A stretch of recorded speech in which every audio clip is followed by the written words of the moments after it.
Hi, my name is Tim McGrath, and I'm making this video because myself and a lot of people would like to stop mass shootings. I am a mass shooting survivor. About a month before I started law school, I went to see Batman: The Dark Knight Rises in Aurora, Colorado, with my cousin and a group of friends, and that night turned out to be the largest mass shooting in US history at that time.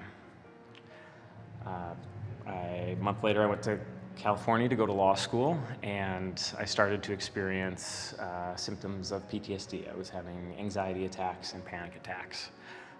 What this was is I would be in a place that was normal. It was a classroom or a cafe, and I would start to have a body response, an adrenaline response, as though there was a shooter in the room.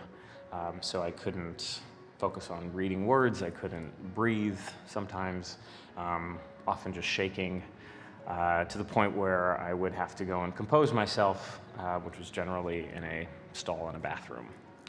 I ended up having to leave law school. All the while I'd been seeing some therapists, and none of them really worked until I had gone back home on a break to Colorado. And I met a woman at the Colorado Center, and she was a Columbine survivor. And she had very bravely shared her story. And once she did that in this class with a bunch of the other shooting survivors, I started to get better, and so did everyone else in the classroom. Around that time was the Santa Barbara shooting.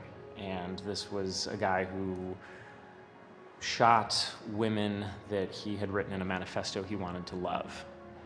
And a friend of mine from school happened to be one of the women who he knew and he had mentioned. So at that point I'd had some distance from the Aurora shooting, and I kind of started to see that there was a bit of a correlation.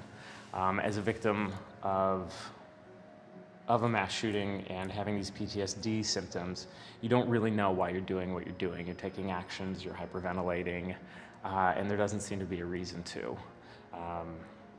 And then I was looking at the Santa Barbara shooter, and he wanted to love these women, and he shot them. And that tells me that he's a little confused about what he's doing as well. So in my head, that became that the disease of the shooter became the disease of the survivors. But to me, that was actually a bit hopeful, because then if the survivors can get better, so can the shooters, hopefully before they take these terrible actions.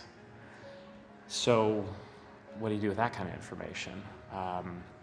Since the Columbine survivor shared her story, the other survivors and I decided to share ours.